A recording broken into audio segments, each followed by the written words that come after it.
আসসালামু আলাইকুম viewers, welcome to Ivana kitchen. আজকে আমি মিক্স ভেজ রেসিপি বানাতে চলেছি খুব সহজভাবে। তার জন্য আমি এই বাগান থেকে ধনেপাতা তুলতে চলে এসেছি আর টমেটো তুলতে চলে এসেছি। ভিডিওটা পুরো লাস্ট পর্যন্ত দেখুন, আশা করি অনেক ভালো লাগবে।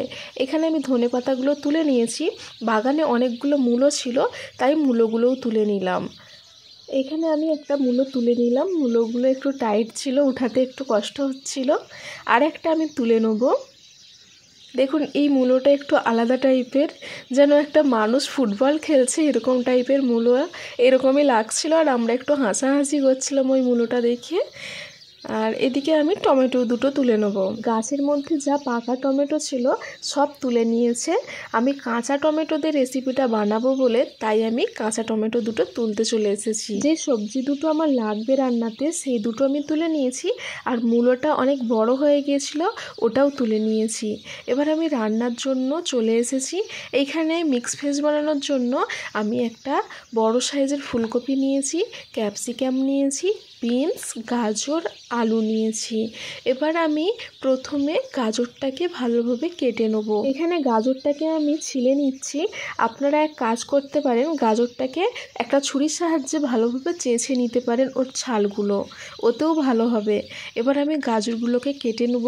কেমন সাইজের কাটি দেখতেই পাবেন। গাজরটা একটু বড় সাইজের ছিল তাই জন্য ওটাকে আমি দুই ভাগ করলাম, আবার এক ভাগ নিয়ে সেটাকেও আবার দুই ভাগ করে এরকম ছোট ছোট সাইজের কিউব করে কেটে নিয়েছি। গাজরটা এরকম সাইজের কাটলে মিক্স ভেজটা দেখতে অনেকটা সুন্দর লাগবে আর খেতেও বেশ ভালোই লাগবে। গোটা গোটা হয়ে থাকবে, না হলে একদম গলে যেতে পারে মিক্স ভেজটা, তাহলে দেখতে অতটা ভালো লাগবে না। এবার আমি বিনসগুলো কেটে নিচ্ছি। এগুলো একটু কেরাচ করে কাটছি, তাহলে এগুলো দেখতে সুন্দর লাগবে বিনসগুলো। শীতের সময় এই সব সবজিগুলো অ্যাভেলেবেল থাকে আর এই সব সবজিগুলো একসঙ্গে রান্না করলেও খেতে ভালো লাগে। যেমন ফুলকপি শুধু রান্না করলে রোজ রোজ খেতে ভালো লাগে না, এরকমভাবে একসঙ্গে সবকটা সবজি দিয়ে রান্না করলে খেতে অনেক মজার হয়। আপনারা একবার বাড়িতে বানিয়ে খাবেন, আশা করি অনেক ভালো লাগবে। এবার আমি ক্যাপসিকামগুলো কেটে নিচ্ছি। ক্যাপসিকাম যদি বাড়িতে না থাকে তাহলে স্কিপও করে যেতে পারেন। এখানে ক্যাপসিকামটা আমি একটু বড় সাইজের কিউব করে কেটে নিয়েছি। এই ক্যাপসিকামটাও যদি ছোট করে কাটা হয় তাহলে গলে যাবে আর দেখতে ভালো লাগবে না। এবার আমি টমেটোগুলো কেটে নিচ্ছি। এখানে আমি কাঁচা টমেটো ইউজ করছি, আপনারা চাইলে কিন্তু পাকা টমেটো ইউজ করতে পারেন। টমেটোগুলো এখানে আমি ছোট ছোট পিস করে কেটে নিচ্ছি, ঠিক এরকম সাইজের করেছি। এবার আমি আলুগুলো কুচি কুচি করে কিউব করে কেটে নিয়েছি, দেখতেই পাচ্ছেন কেমন সাইজ করেছি। গাজর, আলু, সব বিনস সব কটা একই রকম সাইজের হয়েছে। আর এখান থেকে আমি জল উঠিয়ে নিচ্ছি। এবার আমি ফুলকপিটা ভাজবো বলে, ফুলকপি ভাজার আগে আমি এই জলটার মধ্যে অল্প একটু লবণ দিয়ে দিলাম। লবণ দিয়ে রাখলে ফুলকপির মধ্যে যদি বাই চান্স কোনো পোকা থাকে তাহলে ওর মধ্যে ভেসে উঠবে জলের মধ্যে। এবার ফুলকপিটাও আমি কেটে নিচ্ছি। এত বড় ফুলকপি আমার লাগবে না, তাই আমি অর্ধেকটা নিয়ে রান্না করব। ফুলকপির সাইজগুলো কাটার সময় একটু বড় করে রাখতে হবে, নাহলে ফুলকপি কিন্তু গলে যায়। দেখুন আমি কেমন সাইজের কাটছি।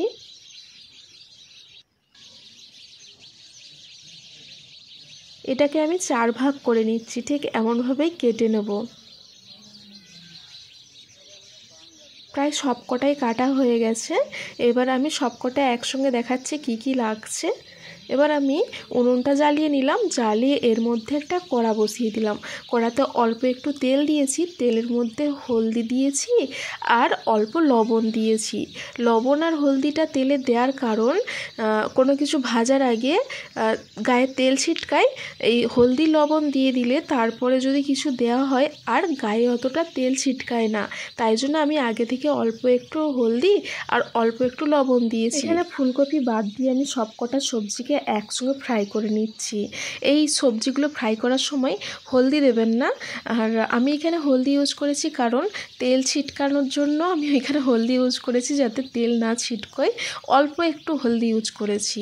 এবার আমি সেম পদ্ধতিতে তেলটা গরম করে নিয়েছি। এবার আমি ফুলকপিগুলোও ভেজে নিচ্ছি এর মধ্যে। অনেকের দেখবেন মাছ ভাজতে গেলে তেল ছিটকয়, ওই আপনারা মাছ ভাজার আগে তেলের মধ্যে অল্প একটু লবণ দিয়ে দেবেন আর অল্প একটু হলুদ দিয়ে দেবেন, তারপর মাছ ওই তেলের মধ্যে দেবেন, দেখবেন আর একদমও তেল ছিটকাচ্ছে না।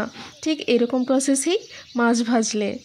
এবার আমি ফুলকপিগুলো সবকটা ভেজে নিয়েছি। আগে যেই পাত্রের মধ্যে আমি সবজি ফ্রাই করে রেখেছিলাম ওই পাত্রের মধ্যে আমি ফুলকপিগুলো তুলে নিচ্ছি। এবার ওই একই কড়ার মধ্যে আমি তেল দিয়ে দিয়েছি 4 চা চামচ। এবার আমি পেঁয়াজ কুচি দিয়ে দিলাম এই তেলের মধ্যে। তেলটা এখানে অল্পই দিয়েছি কারণ এদিকে ফুলকপি ভাজার সময় আমি তেল ইউজ করেছি আর বিনস গাজর ভাজার সময় তেল ইউজ করেছি। রান্নার সময় ওগুলো থেকেও তেল বার হবে। আর এদিকে আমি তেলের মধ্যে দিয়ে দিলাম পেঁয়াজ কুচি। পেঁয়াজটা একটু লাল লাল হতে আমি ওর মধ্যে দিয়ে দিলাম টমেটো কুচিটা দেওয়ার পরে আমি এতে দিয়ে দিলাম অল্প একটু হলুদ আর লবণ স্বাদ মতো।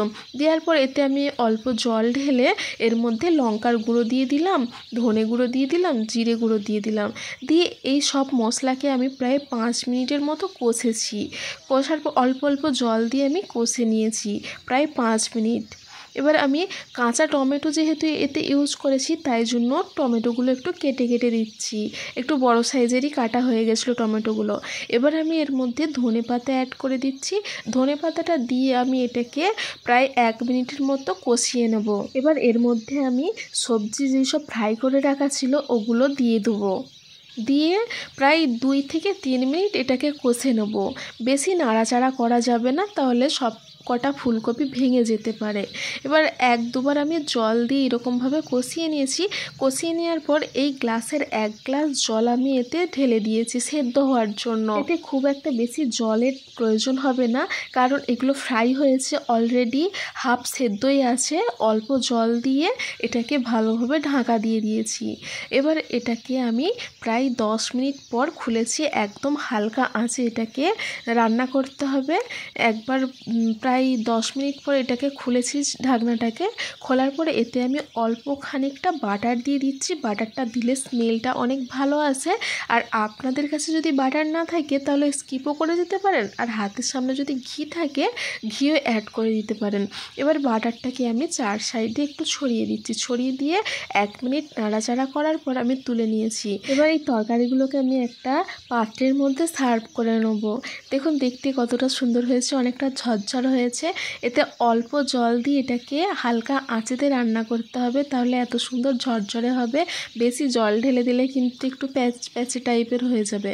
এবার আমি খেয়ে বলবো আপনাদের কেমন হয়েছে। আমার তো অনেক রকমের সবজি একসঙ্গে খেতেই ভালো লাগে। শীতকালে আমি এরকমভাবেই সবজি বানিয়ে খাই। আমার বোন খেয়ে বলবে কেমন হয়েছে। আমার বোনও বলছে ভালো হয়েছে। আমার ভিডিওটি যদি ভালো লাগে তাহলে অবশ্যই একটা লাইক করে দেবেন। Thank you.